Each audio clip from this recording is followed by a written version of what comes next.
Sa munisipyo. Sabi kong i-start ha. Ayan, wait lang. Ayan. O, pwede lang start. So, ayan ang mga ma'am, sir, mga ka-agri. So, meron tayong bisita ngayon na nagtatrabaho sa post office. Ayan si Ma'am Pilar Librilla. So, ayan, papa-experience natin sa kanyang pag-harvest ng ating oyster mushroom. Kasi sa amin nasa kahoy lang yung mga ganito. So, Pwede yun. na siyang tanggalin. Ayan, pwede na po yan. Oh, may sana all. So, mga wild mushroom po yung sinasabi ninyo. So, yan po talaga ay cultured mushroom. Ayan po, pwede po yan. Yan. Okay.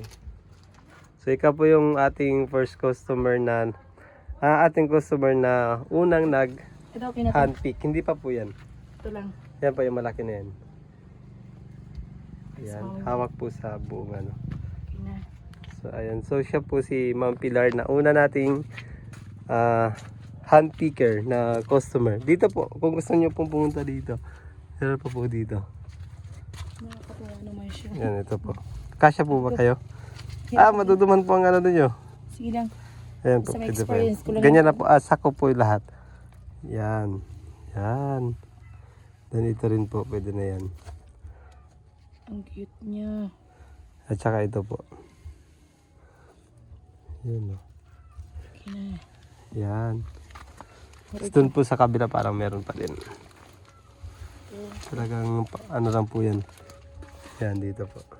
So dito meron din. Yan. Yan okay na po yan. Yung isa po yan. Ito po okay na rin yan. Ano, ang dami yan ito. Ito po. Yan. So yan. Okay, thank you. Dito po meron pa po dito. Ito yung una naming produce. Ito yung kauna-unahan. Opo. Ayan po, ito, dalawa, pwede na yan. Ayan. So, sana po nag-enjoy kayo sa Katuwa pag-handpick. nga ay. Yan po talaga, nakakatuwa po yan, lalo pag umaga. Ito rin po, okay na po ito, kung kasya pa.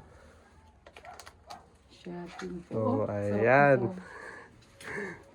Ang dami nung na-harvest. Sorry, akong kauna-unahan. It's okay po. Masaya po kaming Unang nadada. taon. Ayaw mo ng ganyan. So, ayan. So, okay. Ano po Unang masasabi niyo? taon, unang harvest. Ano? Sorry, kape. Ako muna Okay. bida ngayon. So, siya rin ang una nating Customer. customer na nag-harvest. Dito na po sa loob natin yan. No, yaman naman yung ate Kiyon. Dito po. English ako. Tagapagano ng mushroom. Hindi, iyon mo naman yung chinelas kasi naano yung chinelas ko. Ano? Na ano? Naapot mo.